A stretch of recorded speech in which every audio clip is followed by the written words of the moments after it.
Okay, hi everybody. It's myself, Alana Campbell, and Stan Dynak back again with our friends Shweta and Kelly. And we spoke a couple weeks ago, and an article came from that entitled, I think it's "How Do We Pull Up to the Table?" But I'm going to put that link in the bottom. And since then, we've been discussing over email, and Shweta's really started to be able to express like the ideas that are coming through her and share these things for one of the first times in her life, which is really nice. And Kelly's starting to find her voice a bit more. And the point of these videos and articles is for you to see what it's like to be partially in a class with Stan, because he's not actually teaching, he's sharing a little bit, and also to be in this kind of dynamic. So Kelly has been a student of ours for about 6 months, and Shweta has just announced that she's going to join us in the next round. So she could be one of your co-students in astrology. We're going to be teaching probably in January 2021. That's the current date that's set. I'll leave a link at the bottom about that course info. And I'll probably write an article to go with this video, and as needed, pull in some of the information that came through on our email. So today I'm going to pass the presentation over to Stan, and he has a couple slides to go through, and we're just going to have a discussion and see where it goes. So I'm just going to give him host. And let him pull up the slides. And did I miss anything?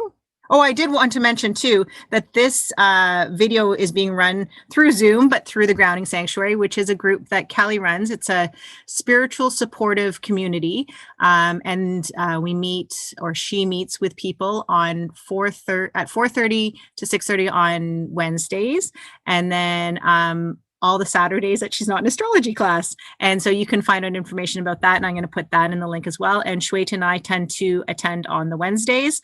And then there's a different group who attends on the Saturdays. So did I miss anything now? Are we good? Looks like we're good. Oh, I was going to say, we find you. Right, that's the thing.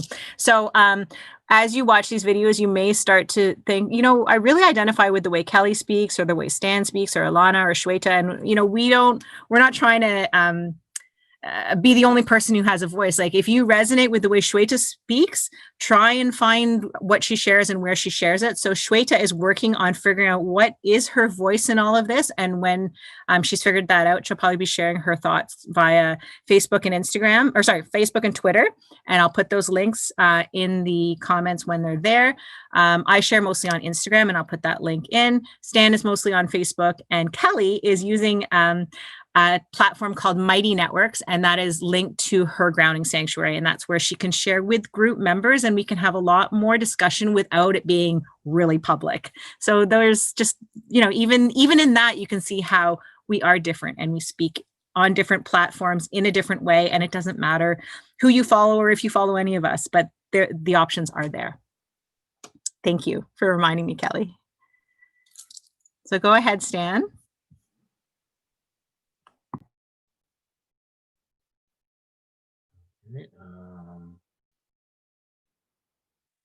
Give me a moment. I just need to find my, okay, there we are. Okay.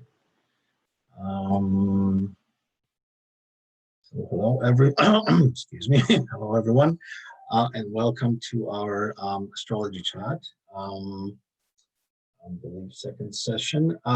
So we just want to back up a little bit to maybe to just wrap up the one of the slides we were looking at last time. Today being a little, perhaps a little different astrology weather as compared with what we had a couple of weeks ago. We had a little bit more of the air element present, with Venus and Mercury both being in the sign of Libra today. And Moon in Leo kind of complementing that pair. So, well, it should be maybe, a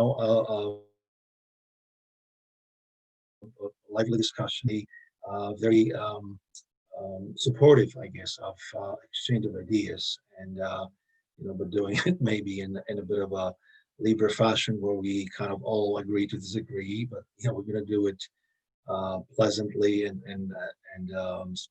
with a bit of a style.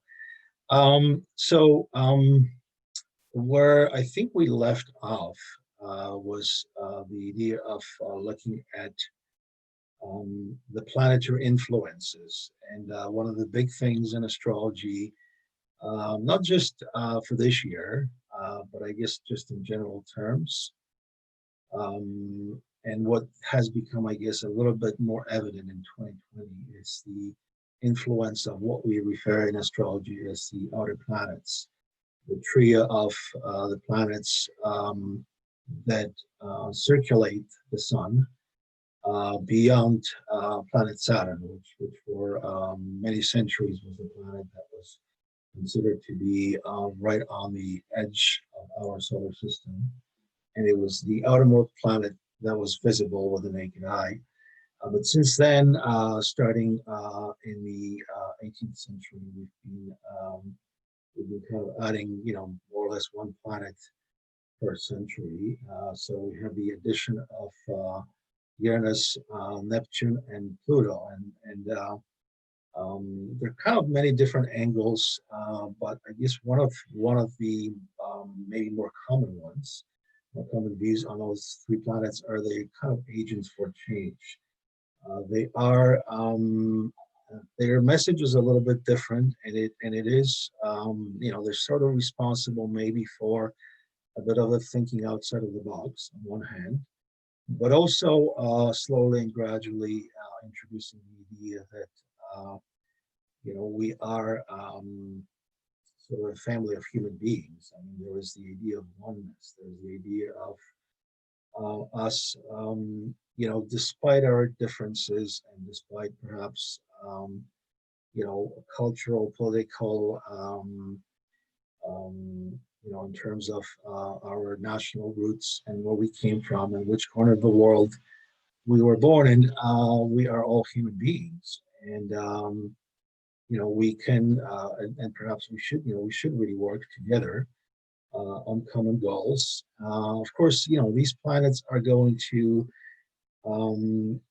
be in different places in different charts, but they're going to be in the same signs for generations, so people who were born, let's say, in a certain decade. So what we see in these three charts here are influences from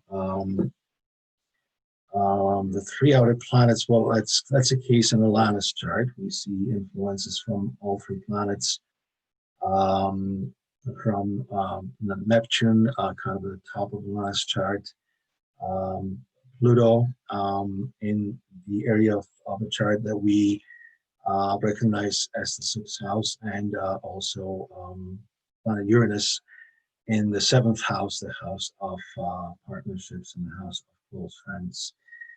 And we also can spot similar influences in both Shweta's chart. Again, we're looking at the influence of Pluto, a strong connection between Pluto and the moon, and the ascendant, and also similar influence in Kelly's chart, where there is a connection or a relationship between the moon and Pluto. And so those influences, they're sort of rare. They're not uncommon. They do exist in charts of many people. But to me, they signify, and especially when we start seeing an influence from more than one of those outer planets, that at a certain point in our life, we may be called to perhaps step outside or address bigger changes, or perhaps to kind of go beyond the call of duty, and play a different role than perhaps the one that we've been used to accept. We're all kind of brought up in a way, bred by society. We are the result, the partly the essence of the society we grew up in. So we absorb a lot of that in our early childhood and teenage years. But at a certain point in our life, and it could be in our 30s, 40s and beyond, we could be presented with a different task. A challenge, maybe a bit of an adventure, which usually comes with a risk because that means kind of stepping outside of our boundaries, stepping outside of our comfort zones, maybe confronting or going against the tribe, meaning confronting or going against the group of people that we know socially, perhaps even against the mindset or the beliefs of our family and our close social circles. And they can be, scary at times, can be frightening, can be difficult to accept or to, sort of embrace and to say, especially with the influence of Pluto, which really means in extreme cases stepping into one's power and recognizing that we can change the lives of others for better or for worse. So these three planets, and when they work in combination, I guess also with Jupiter and Saturn, our social integrators, there are sort of two extremes of their interaction, or I guess the end result of their passage and how they sort of reflect the changes on the Earth. So the positive sort of way of taking advantage or addressing or responding to these planets, making aspects and kind of creating situations where as a collective we are expected to grow and evolve. And the positive outcome, of course, would be for us to understand that we should unite and we should work together and we should help each other and we should perhaps through connecting with other people become stronger, recognizing that as individuals we have very little chance, I guess, to change many things in terms of economy, politics, and the way our community is organized, but through collective work we can. So that would be the positive aspect, or the positive idea, or way we could sort of address these pressing issues. The negative, and that's maybe not something of our doing, but if we fail to do that, if we kind of do not respond to the challenge, what tends to usually happen is that the dark and the or the fearful side of these planets comes through, and people who are more influential, people who are in power and can make these decisions at a completely different level, can step in to protect their interest and their position of power. So we may lose that advantage, and the influences from planets like Saturn and Pluto could result in harsh control, in struggle for power, and groups of people really kind of selecting or being almost I mean, just using any means to protect their position, to protect their source of income, to make sure that the status quo is preserved. Even if they maybe stand to lose a little bit, but essentially they want to reclaim their power and they want to be in a position that they've enjoyed for centuries. So there is a little bit of that happening. There are changes that are. I guess it really depends how these planets are affecting us these days. But moving into this next slide, we will see that we are seeing um, um, planets affecting in all three charts. We're seeing the what I would call the generational changes and challenges that come up for all of us at certain critical points in our life. And in the cases of these three charts, we're looking at the time frame of early 40s, where collectively, so in other words, what that means is that when we reach that critical age, Those changes are going to affect us, but also they're going to affect our friends and people who we know who were born either the very same year that we were, or perhaps the year before, the year after. The outer planets tend to move slowly, so their effect can spread easily over perhaps people born a year to year and a half apart. But the collective changes and the transformations, which we can view from special techniques we use in astrology, and we call these transits, and that's um, in essence, or just in the very quick way of describing it, means how the planets in the skies today, how their current position is affecting our chart and our lives, as seen through the lens of the natal astrology, of the chart that was created for the day when we were born. So those transformations, these changes are essentially, starting with the generational ones. We're seeing a connection or a transition point that we all reach with these two planets. The square between the position of where planet Neptune was the year Alana was born, and also for Shweta and Kelly as well. Um, so that's one of the planets. The other one is what's commonly known in astrology as Uranus opposition. And these are kind of, it's fairly common for these two transits to be timed, let's say maybe about 6 months apart, or maybe within the same year.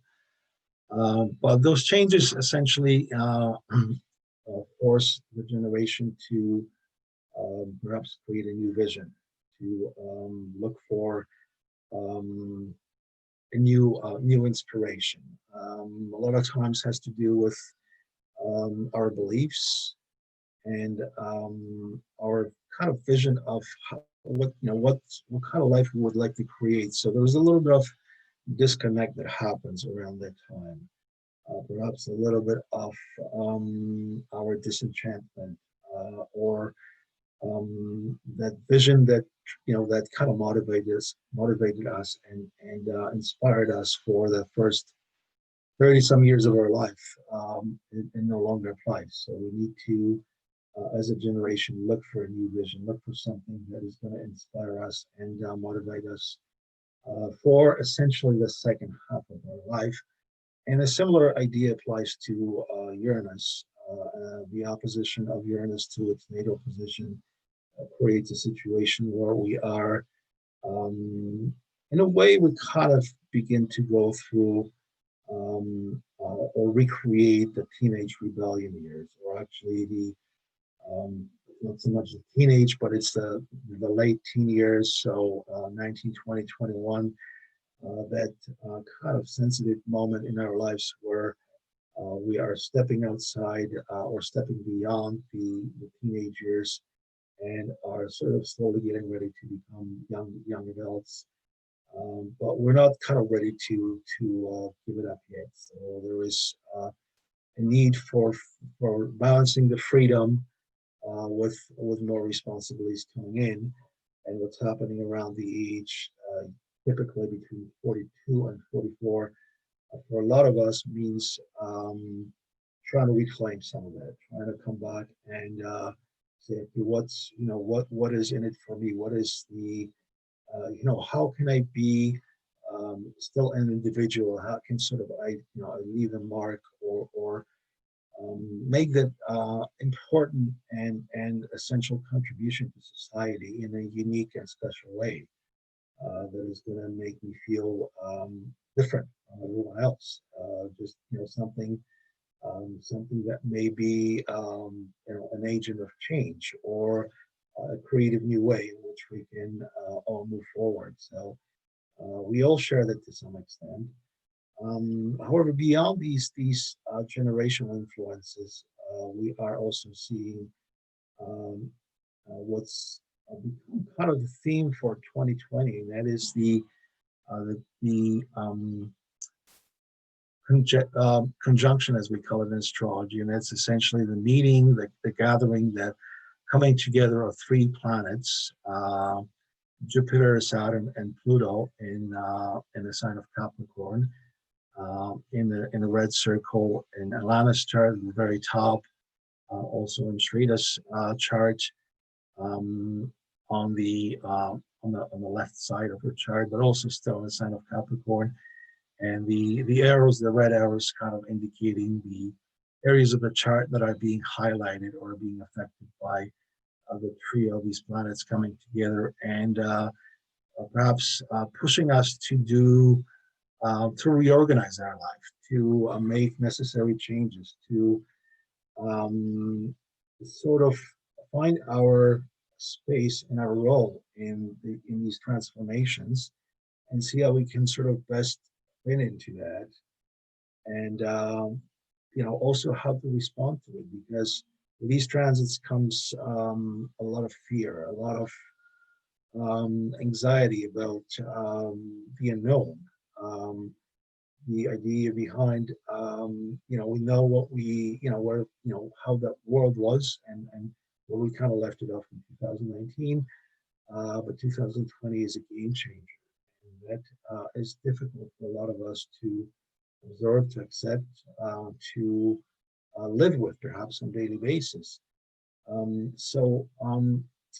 What I'd like to do at this point is kind of take a pause for a little bit, and let each and every one of us here speak, and just share a little bit about some personal experiences, and see if we find some of those stories reflected in charts of individuals, and how they can sort of relate to current changes and what's been going on in their life, and how that corresponds to the changes and in their charts, and the kind of the transition that we've all been going through in 2020, and that will likely continue for another year in 2021, perhaps in slightly different areas of our lives.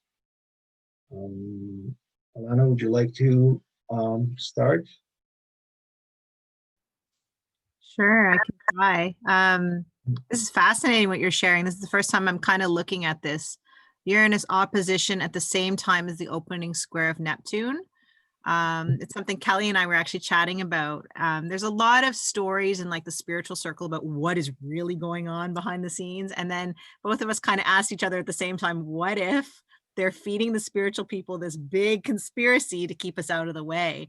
And so when I see this this Neptune square, and you say there's a bit of disenchantment and stuff like that, it's like, we want to break free and change, like in my case, change the way we educate children and support kids to be themselves and all this stuff. But maybe there's that whole, what if we're wrong? That's kind of there. It's like, I really want to do it and I'm sure, but am I sure? And maybe that is to keep like the ego in check. So what I'm finding lately, and I think this is something I shared with you, is that there's a lot affecting my moon, and I can see it right here. All those three planets are squaring my moon.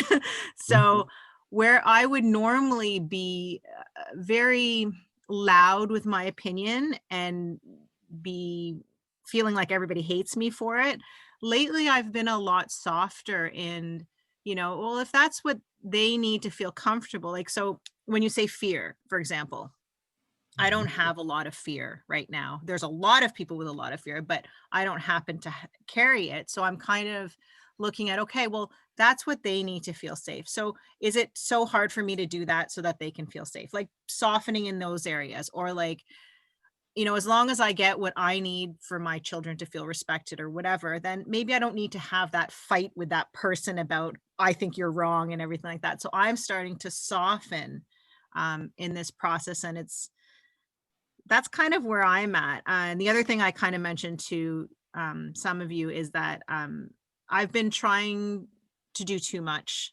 biting off more than I can chew. I think that's an Aries quality or something like that.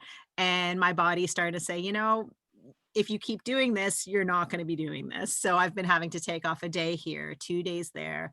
And which was a pattern when I was working. So I haven't been in corporate for a long time, but when I was working, I took a lot of stress leaves because I would run right at that wall. And so really trying to make rules about, I have to put my cell phone away and I don't touch it from this hour to this hour. I'm not allowed to get out of bed until 5 a.m., even though I want to get out at 1 a.m. and start writing, like really strong rules on this human body. So that's where I'm at. And did you want to hand it back to you, Stan, or to the next person? Well, if everyone's comfortable with it, I think we can continue. So whether Kelly would like to be next or Shweta, I mean, we can do it in any order. But I think just a little bit of sharing from each of the participants would be nice, and then I can sort of try to tie it in with what's happening in your charts today, and we can move on to the next slide as well. So who goes next? I can give her a whirl. Okay. I think the big thing that's coming up for me is a lot of anxiety. And my emotions I've got so much going on to the point where I want to start distracting myself. I don't even want to deal with the emotions. So I'm always trying to run somewhere else and kind of get away from it. So I think there's a lot of stuff going on inside of me that I don't quite understand. And I don't think I even know how to deal with it. So I just want to shut off. Like I was saying in an email earlier, like it would be nice to just go to sleep and wake up when this is over. Because it's a lot of emotions to deal with. And I don't know if they're mine or if I'm just worrying about others. But the other biggest thing for me is stop focusing on other people and think about yourself. And I'm finding that to be a hard lesson for me. It makes me feel selfish. And it's like, oh, I'll be fine. I'm tough. I can take it. They're all hurting. I need to help them. I need to find, some way to do it. It could be all ego, but I feel this drive to stop focusing on other people and focus on myself. And that's how I'm going to be able to help. Yeah, that's my biggest thing. My emotions, like I know they say Cancer moon is a great home for the moon. No, it's a little emotional for me. I do have a lot of shadow stuff going on. I have a lot of healing going on inside of me, but yeah, the Cancer moon, that's hard to realize just how sensitive you are to other things going on. So I'll pause myself there because I'm like the Energizer Bunny. Once I start talking, I can't stop. So thanks for listening to that, guys. Thank you, Kelly. Thank you very much. Shweta, would you like to add a few comments? Yeah, sure. Right now, the way I feel is, I think, stemming from how I have lived my life in the past as well. I think I would say I have been a rebel all my life. I chose what I wanted to study. I chose who I wanted to marry. I chose which city I wanted to live. I chose which companies I wanted to work with. But off late, all of that has been like something that I feel like I've been there, done that, and there's more to life than just fighting for my own space and my own identity. And that's where I think where most of my thought and passion has been going for last few months. I think ever since COVID happened, I have had this brilliant opportunity to sit back and reflect on what actually is super important for me. What are the things that I should keep in life versus let go of? And I think what I'm feeling right now is that I I am piece of this bigger puzzle and I have a role to play, but I don't know what that role looks like. So I am in that quest of seeking where do I fit in this bigger puzzle to make greater impact. And that's what's been kind of on my mind. And I'm seeing that trust is being eroded in the systems. And when there's no trust, there's more polarization and more conflict, which is very evident in our lives. And media doesn't let us forget that even for a single minute. But those are the things that I feel like passionate about of late, and I want to make a greater impact, but I don't know how. Okay. Thank you very much. I'll all three comments or stories shared here. Very insightful. I wish we had more time to kind of dive into each and every one and try to kind of see how that is reflected in the charts and how that also has some correspondence in what's going on these days. A couple of quick points and maybe just connecting the dots here. Um, Even though Alana and Kelly, they have their moons in different signs and different areas of the chart, but when we look at those red arrows and we recognize that the trio of the planetary changers or game changers are actually affecting Lana's moon these days, and is also opposing Kelly's moon. So we can sort of appreciate and understand based on that everything that the moon in astrology has to do with, and that's our feelings, it's our sense of safety and security. That's partly our lifestyle, but it's also our health and kind of our emotional links that we have with everyone else. I mean, whether we're talking about anxiety or just, feeling uneasy or feeling that, something is not really right. I mean, the moon is going to absorb everything that is, that it gets thrown at. So, visits from those planets and essentially the bigger planets affecting the moon through transits, we feel them deeply. And our emotional response can vary. But we also, we can also sort of use that as a way to find our new sense of safety, our new sense of security, we can sort of come to terms and to grips with how do we continue to function? How do we continue to live on a daily basis in that changing and shifting reality? How do we find peace? How do we find how do we sort of interconnect and function with our families? How do we continue to connect with them, to play, to have fun?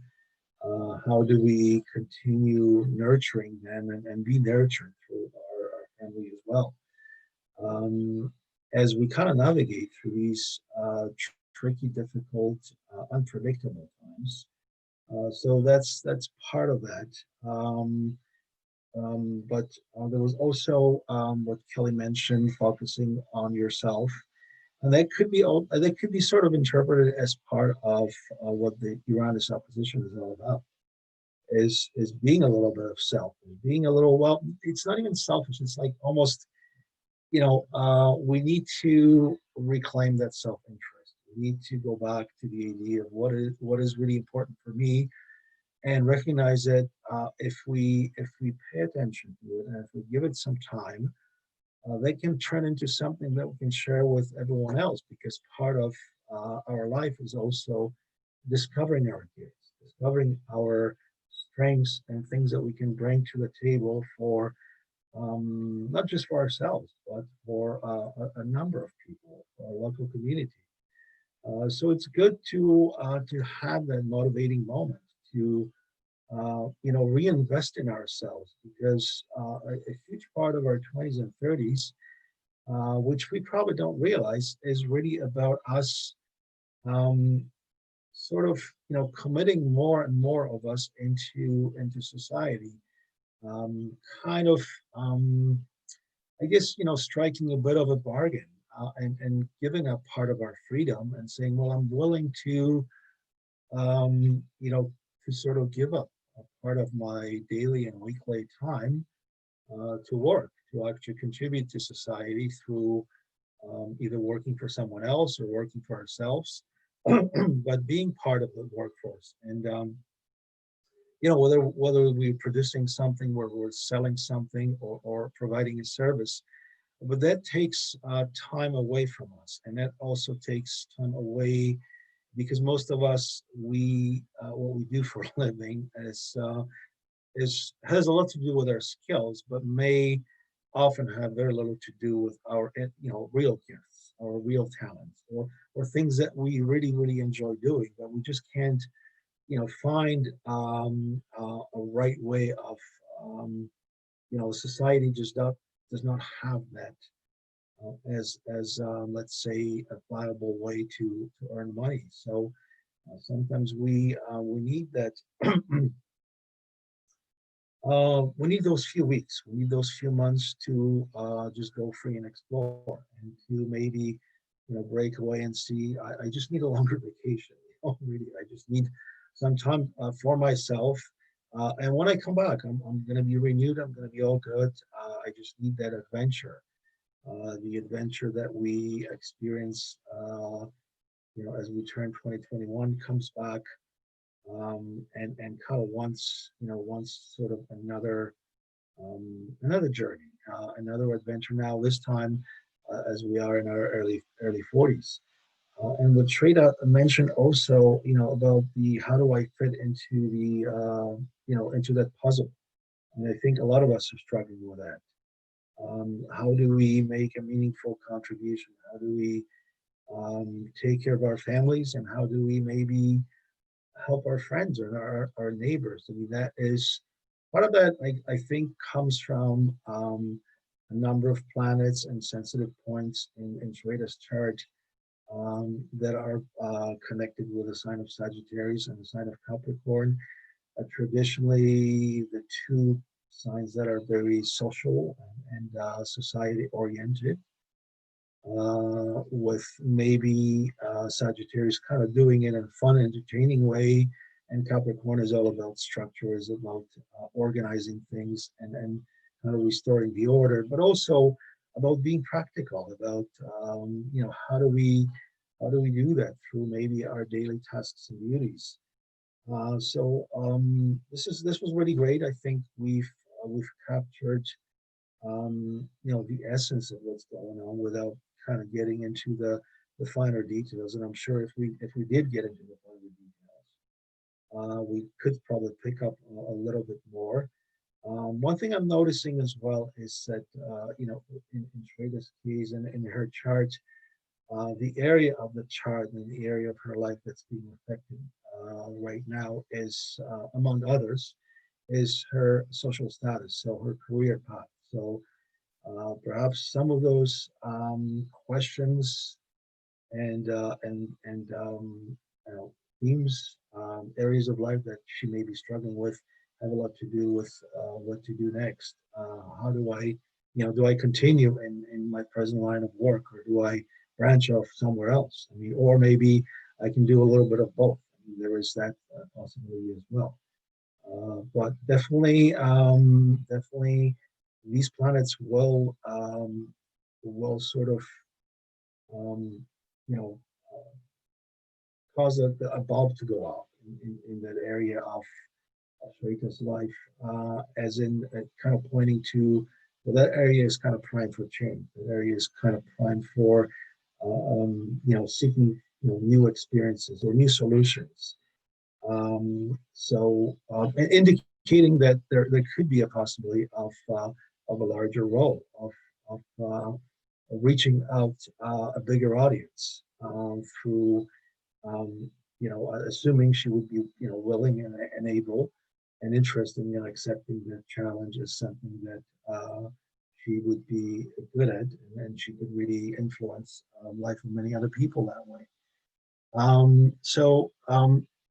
Moving forward and just taking a quick look at what's going on in all three charts in 2020, and looking at the changes we all go through when we apply the technique of symbolic time, which is what we in astrology call progressions, and that is more a growth and evolution. Perhaps more for our own sake, or for the sake of experiencing what we go through and how we need to continue evolve. So part of that serves a reminder for all of us that things are never static. And even though some of us could try to hang on to it and say, well, I'm a Taurus. I'm a Taurus. I've always been a Taurus. I'm a Taurus today, and I'll be the Taurus or Virgo or perhaps a Capricorn for the rest of my life. And this technique is there to remind us that life and our charts and our lives do not stop. There is an internal change, and there's also an external change. And all these factors are kind of reference point. Our foundation with which we come into our life continues to change and evolve. So someone who was born, let's say, at Virgo by their sun sign will at some point in their life have to also include the qualities of Libra, Libra being the next sign sort of in the wheel of the 12 signs as we come to experience them through the seasonal changes. So what we see, starting at the top, what we see in Alana's case is she started off as a very strong and perhaps passionate or powerful Scorpio in terms of her life goals and in terms of how she sees her aspect of playfulness and creativity and her big role in life. But just like any Scorpio, I mean, it could take some Scorpios up to 30 years. Some of them being born a little bit later in a sign could only be 5 or 10, but eventually that life path changes and evolves and moves into the sign of Sagittarius, which is where Alana is these days. It's all about exploring. It's all about trying on many different things. A sign of Sagittarius, and as we kind of come to understand it and relate to it as one of the 4 flexible and adaptable signs, the signs that spend their life mainly on learning, maybe on exploring, on traveling, on kind of considering many different angles, not just being as maybe strict and as rigid in a way. I mean, Scorpio is definitely one of the 4 signs which enjoy their strong position. So a lot of their beliefs, a lot of their ideas and concepts and the way they approach life usually it does not change. Once it gets established, once Scorpio find their groove, they like to remain there. And sign of Sagittarius and the evolutionary journey for Alana would mean that she would have to remain very flexible and adaptable in that sense. And the other aspect that we see is that in Alana's chart, she is now moving through what we call astrology balsamic moon phase through her progressions, meaning that there are some closures in her life. There are some things coming to an end. There is a need to perhaps reflect a little bit more to, with one eye maybe look towards the future. So there was a little bit of a need to be a visionary, recognizing that just like we all know when we go to bed at night, well, the sun will rise tomorrow. There will be a future. There will be, a sunshine, another day, another chance to experience things, another chance to put our plans into action. But there's definitely a need for some closure and for some reflection on what's been happening in her life over the last, perhaps 5-10 years, and some endings, perhaps some shedding of the old ideas, things that no longer work, and also a need maybe for spending some quiet time, some time, basically, reaching inside. But it's also regarded as one of the let's say one of the moments. Well, I should say, it's more than moments. It's usually about somewhere between 2 and 3 years.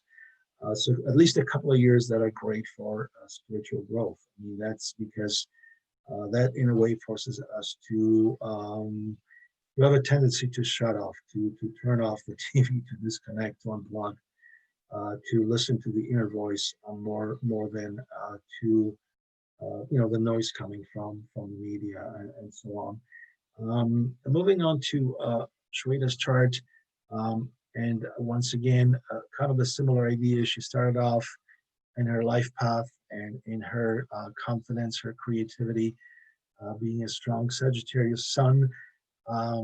She spent about 30 years of her life or so moving through, symbolically of course, moving through the sign of Capricorn to end up just recently, a couple of years ago, into the sign of Aquarius. And that's actually very interesting because with the entry or anticipated entry of Jupiter and Saturn into the sign of Aquarius, where they're going to meet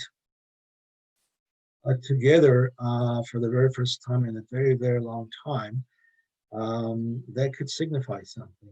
There could be some potential for changes, but essentially the idea of shifting the theme of life a little bit and focusing on everything that is all Aquarian, which is essentially air, which is communication. It's also a lot of intellectual work, um, learning, studying, but perhaps considering things that are a little bit more serious. It's learning for um, practical purposes, for the purposes of earning some respect, versus learning the way that Sagittarians learn, and that's usually to have fun and adventure, to explore something that is really inspiring.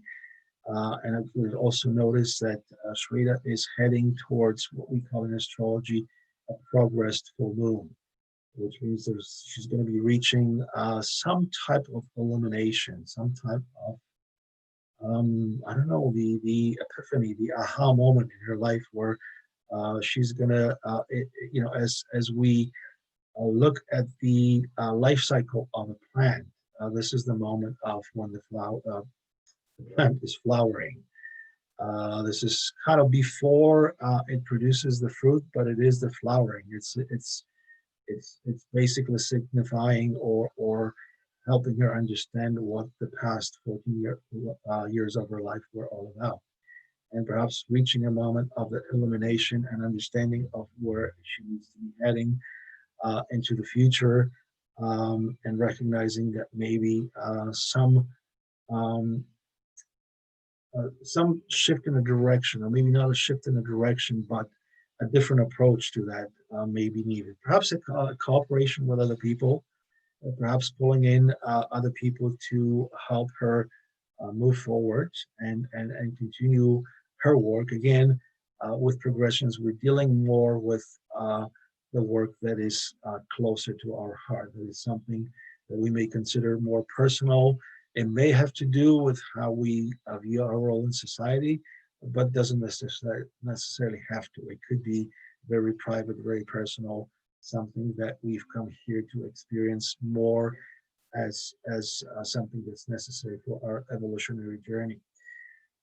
And coming to Kelly's chart, we can see her sun progressing for nearly 30 years, 28, 29 years through sign of Aquarius, and eventually reaching, and it's about halfway through the sign of Pisces. And that to me, there's a common theme between those two signs. They're both very social. They're both oriented towards helping other people and being kind of doing things for the benefit of the greater good, for helping others. But Aquarius may do it more through ideas, through intellectual work. Pisces is more about embracing the world. It's about embracing everyone else and looking for that emotional link with other people, and being motivated more by, let's say, well, people struggling, people having a hard time, and having that compassion and understanding of what the world around us is going through, what our friends and family and neighbors are experiencing. Um, having that capacity to embrace people and be compassionate towards them, no matter what happens. Because I mean, their stories and what they're going through could be very different. And yet, this perhaps what they need is they need a bit of understanding coming from others. And Kelly would be an excellent, I guess, compassion giver or someone who could offer that. But similarly to Alana, Kelly's also moving through the progress balsamic moon phase, meaning again, similar things, closures, endings, um, finishing up that cycle that started, I would say about maybe 25, 26 years ago. And it's possible that the progress moon was happening either at the last degrees of Aquarius or just early in the sign of Pisces. But there's a need to close it up, to finalize it, and to also reflect on what's been happening, to kind of gain more of the essence, to really figure out what worked and what didn't work, but in a way learn from it as well.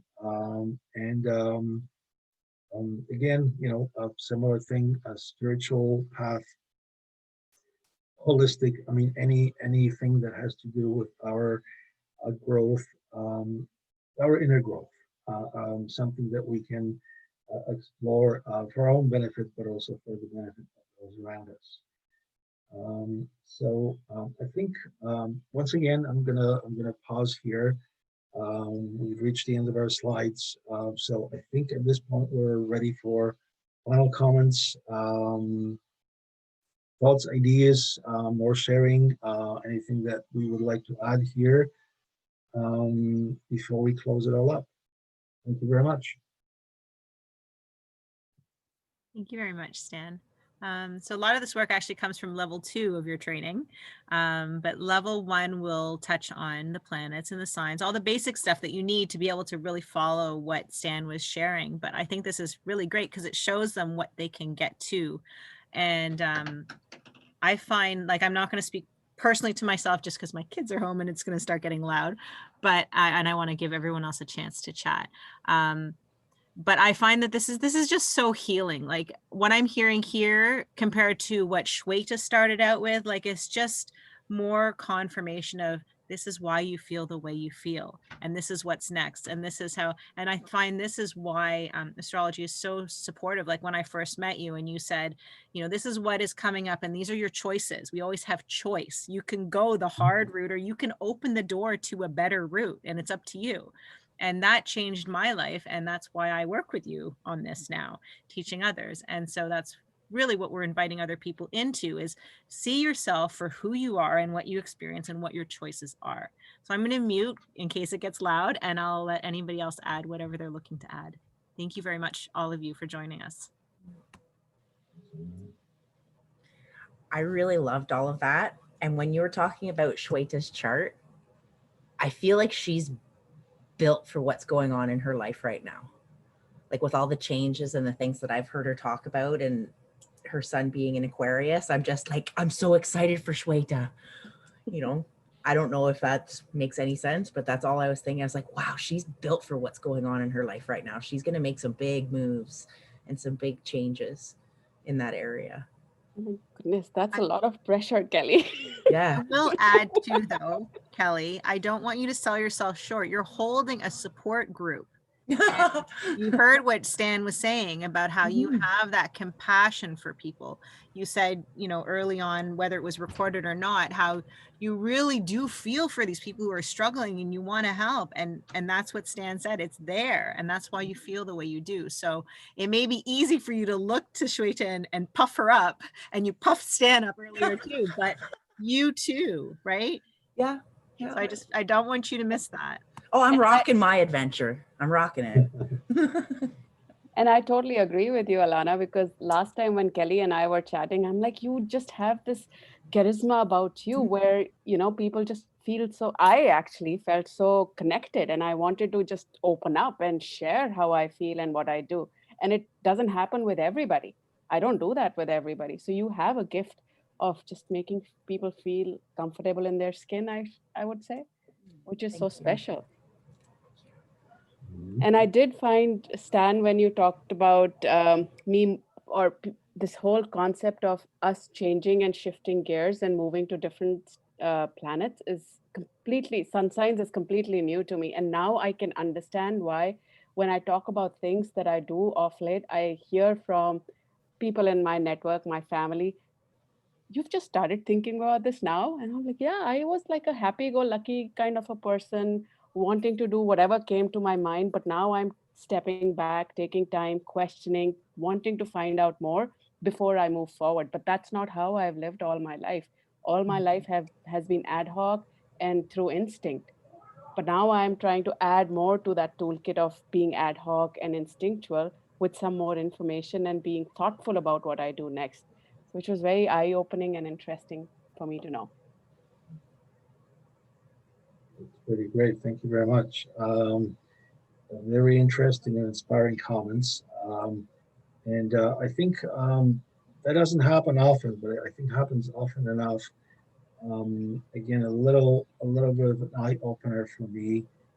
Something maybe I did not miss so much as I think I was just kind of jumping from one chart to another.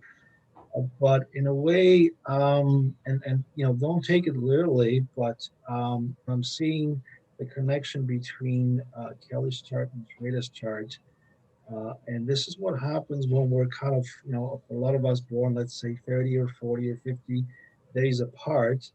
We are going to find that at some point in our life, for about a year or so, we're going to step into the other person's shoes. So the planetary pair that we see in Kelly's chart, her Sun and her Venus in the early degrees of Aquarius, is actually something, a sort of a phase that Shrita is going through.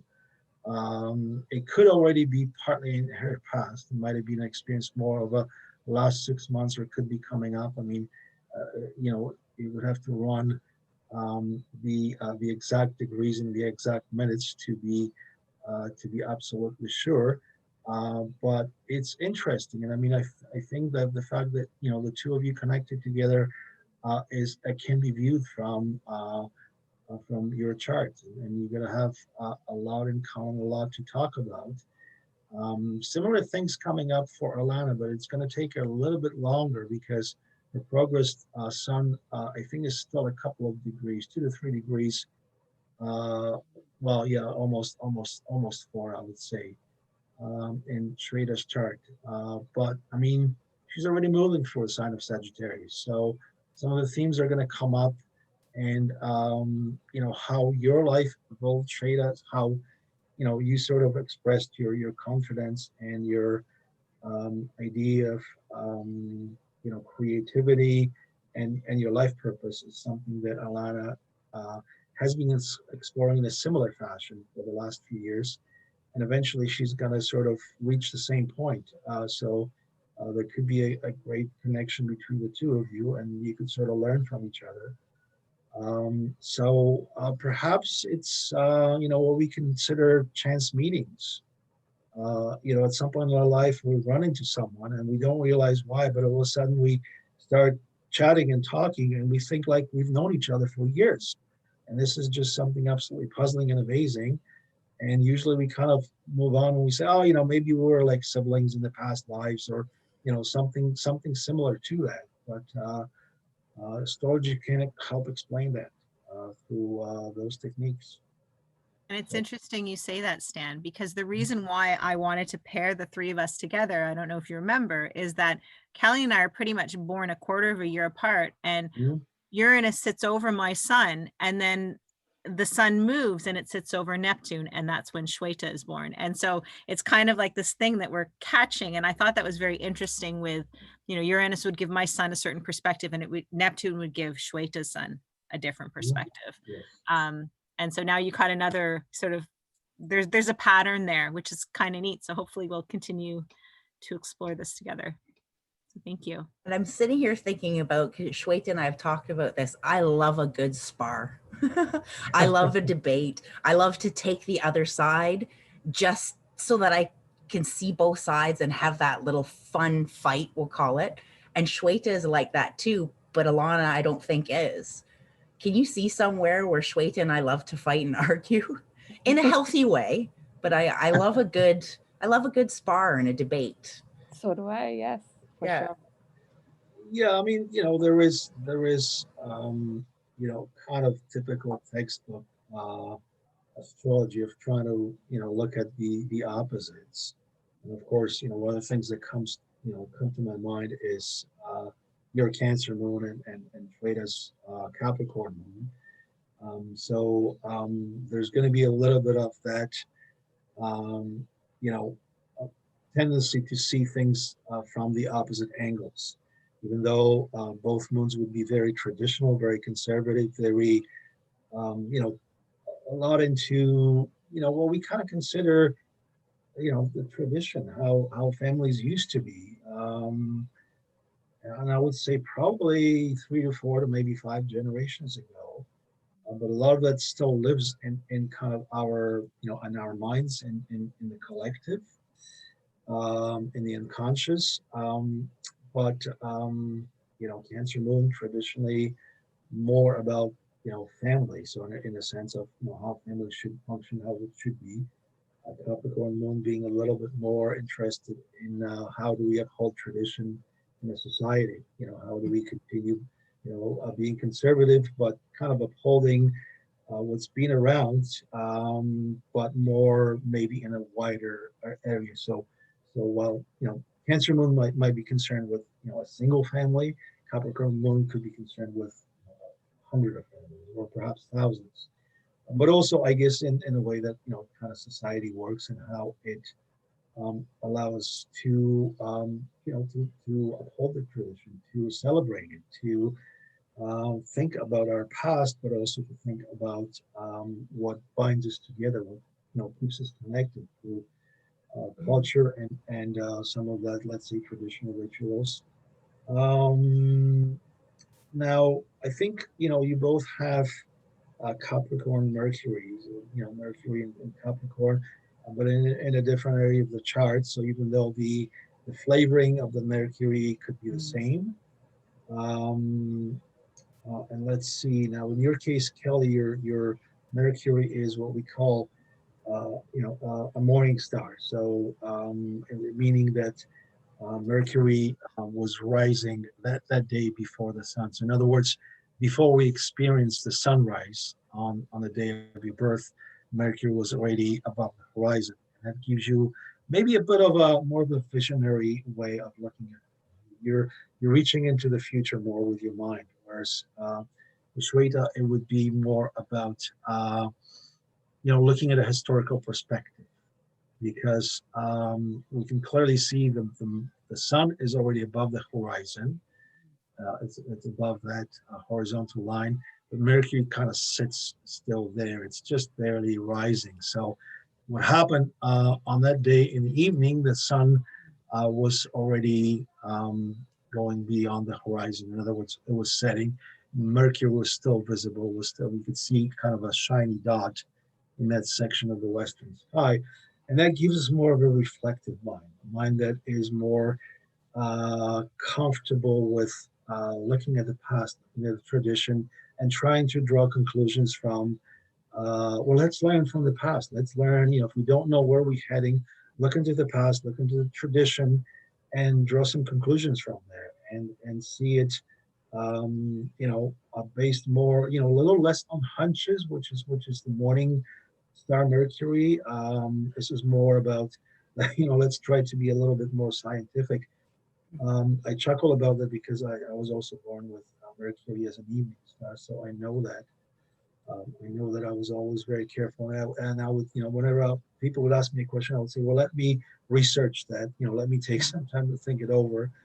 Some of that is still with me, but I'm always very careful about speaking about very important matters. And I would say, well, I could give you a little bit of what's on my mind right now, but if you want a longer answer, I'll just need a little bit of time to look into that to see how what was happening 5, 10, and how that is still important and connected with today. So that's just a little bit of that. I mean, there could be other influences as well, but just a quick look at both charts. and see how they compare. Interesting. Thank you.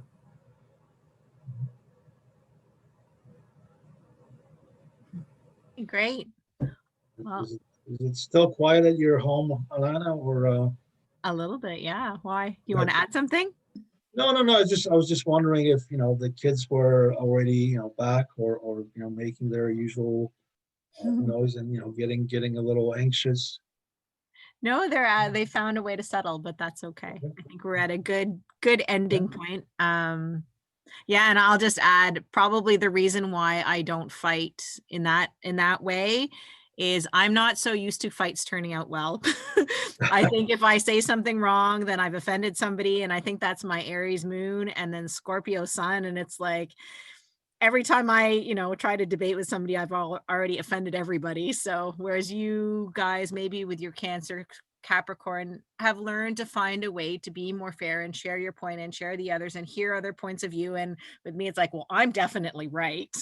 And I've offended everybody now with my definitely right. So maybe that's part of it. And I think Stan, I know you have an Aries moon too, but then you have a Libra sun, which is very apt to get along. So I'm kind of handicapped, which is why I keep my mouth shut in these arguments, or try to. Anytime you want to practice, Yeah. I'm here. Well, and actually, that's really healing for me too, is to know that I can say something that maybe I shouldn't say or haven't or wouldn't have said to other people to you guys, and maybe you'll still be there the next day, So Yeah, you can't get rid of me. We found each other, right? We've all found each other. And I think it's beautiful. There's always a reason for everything. Yeah. Yeah, thanks. Today was awesome. Good chat, guys. Absolutely. Just a bit of a tip maybe for for your family, Alana, and all those people who you have offended and who are you can still offend in the future. I find people with strong influences, and Aries sign will be one of them, but also Scorpio. Perhaps there is Aquarians also have to, tend to have a very strong fixed mind. But I find that people with really strong influences and people who are, like maybe considered by many as opinionated, they really are looking, to have their thoughts and ideas challenged. And that's why they come through so strong, because they're expecting that strong response. But because, some of us either shy away or kind of figure, oh, I don't want to get into a heated debate over it. So, people back away. But you are, that's what you need. I mean, you need to have people around you who will challenge your thought and who will not necessarily, change your mind about it, but you kind of, that's how you grow and evolve. And that's also how you understand how you feel about it not by people running away from you and going, oh my God, I'll never speak to you again. No, people who are going to stand their ground and are going to say what's on their mind, and they're going to counter it and say, okay, well, let's duke it out, right? I mean, let's see, maybe it's not about who's right or who's wrong, but it's just, let's review our points of view and allow me to show you a perspective from a different angle. And that's actually really true, because I don't love to be challenged and having to explain why I believe all the things that I believe. But when I'm willing to go into those conversations, I do grow and learn and soften. And, so it's probably, it's just, it doesn't happen a lot, but it's good. And so I like that you shared that, because, yeah, like I don't mind people, putting more information into the box and being like, okay, there's more variables now. Okay, let me grow too, right? Not just I have a strong opinion and everybody's like, whoa, she's got a strong opinion. Exactly what you said. So hopefully I'll have more of those opportunities and be more open to them as well. So thank you, Stan. I love touche moments when you can have that, little debate back and forth, and I can admit when I'm wrong and the other person says something and I'm just like, you got me, touche, thank you, I learned something. Yeah. So yeah, I like to learn by a healthy debate and being able to ask questions and be like, well, what about this? And kind of chew into every little angle until I'm sort of satisfied. And then I feel like, thank you. But not a lot of people like to do that. They just call me stubborn and bullheaded. And Yeah. So Mhm. fun. Yeah. And I think that's part of why we wanted to have this discussion too, is how can people with different opinions and different whatever come to a table, and at a time when Jupiter and Pluto and Saturn and Uranus are all making all these conversations in the sky, how can we share our perspective and respect other people's perspective, right?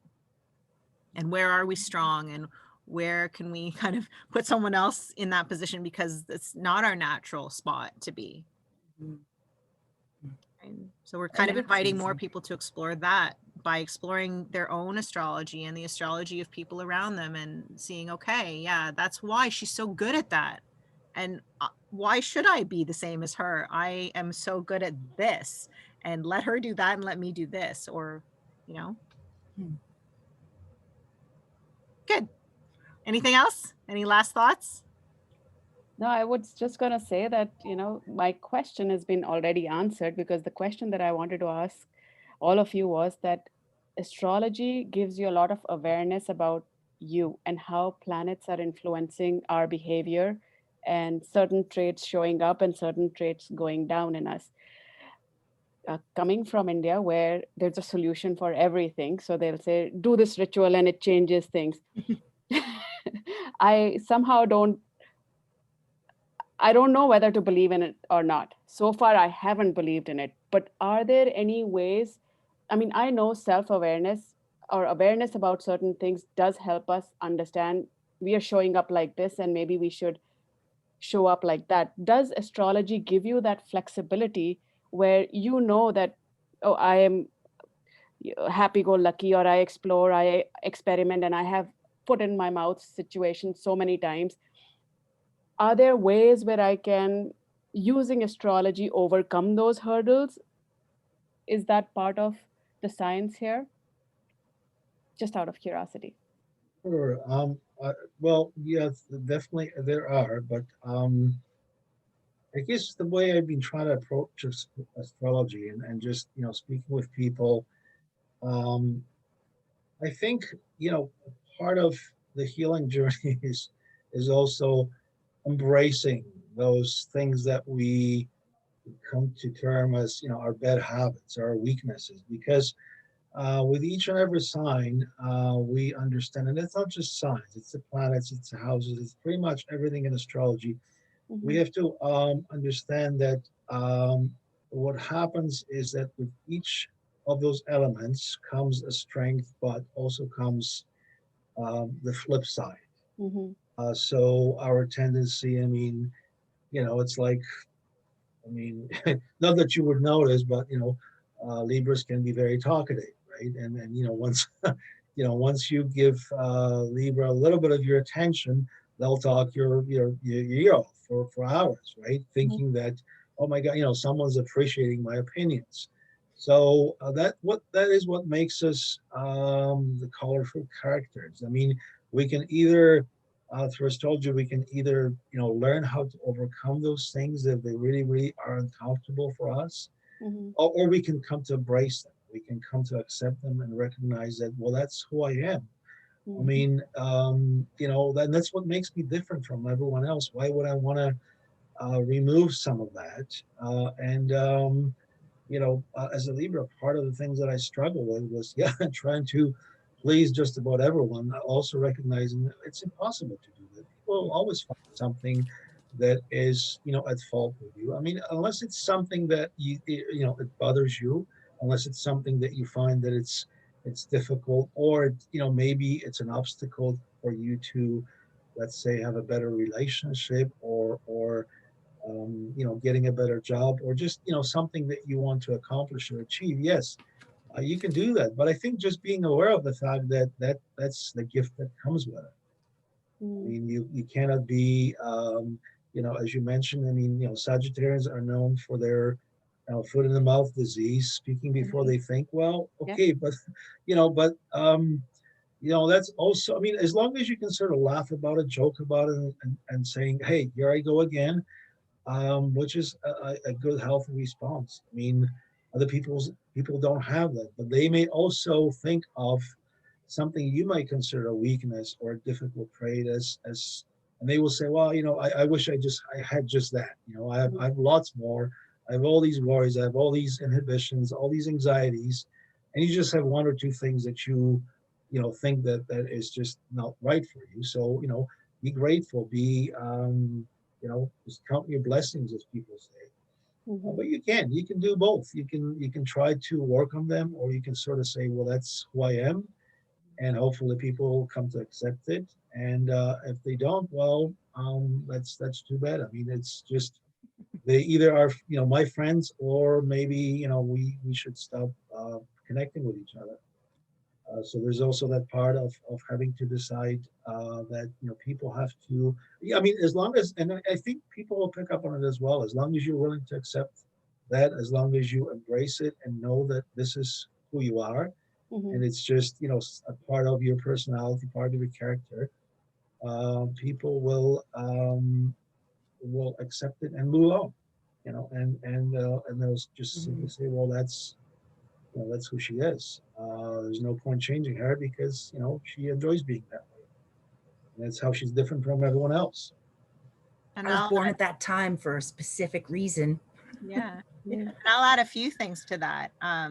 So looking at the North Node, South Node, when I saw that and I started to understand it, it's like, I can't keep beating myself up for when I fall back into my South Node, which is who I am at my core, trying to become that North Node. And so to remind myself that I have a lifetime to become as graceful as Stan is at, accounting for everybody. And so that's the first thing, is we have a lifetime to work on these things. The other thing I find is you can overcome anything with words. So if I say, yeah, I tend to offend people. I do. I don't mean to offend people, but I'm very opinionated with my Aries. It's like the first sign, it's spring, I'm out there, and I'm still a good, caring person. And so you can say, these are the things I'm working on. I know that is there, and I do try, but sometimes it just comes out. Just like your foot in the mouth, right? You overcome it with the words. And I love what you said about the when I say, unless it bothers you. And this is the gift that comes with it. So I write a lot about children with supposed learning disabilities, but unless that learning disability bothers that child, to me, it's not a learning disability. So my son, who is not reading at age 8, a lot of people would say that's a problem, but he is a fabulous artist. He's fabulous of doing set design and all this stuff. He's using his brain for something else. So unless it bothers him that he can't read when the rest of his classmates can, yeah, he is far behind. He's not writing, but you should see the other things he creates, and it's up to him. It's his brain. So unless it bothers him that his brain is mostly allocated to, the right side and creative and whatever, then that's the gift that comes with it, right? So yeah. No, it's beautiful perspective and point of view, because for the longest time, I think, especially in the corporate world, the focus has been look at what your strengths are, but also identify your weaknesses and keep working on your weaknesses. And that's very exhausting. And sometimes to overcome that, you leave your authentic self and you have a facade, which is very exhausting for the body and the mind. And that leads to a lot of other issues and burnout and whatnot. So I really like this philosophy of just be your authentic self. It is such a good place for us to be. Yeah, thank you. Okay, all right. So happy Sunday, everybody. I'm going to turn off the recording, and oops.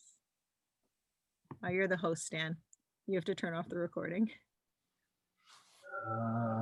No, I need to. I guess I stopped sharing. So, or actually, Kelly, if you reclaim host, you can stop it too. Reaction. Okay. And this is how our classes go. We figure it out along the way.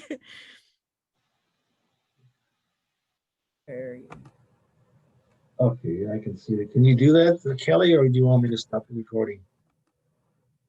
Got it. You got it? Okay. Yeah. Okay, okay. Do you want to? Yeah.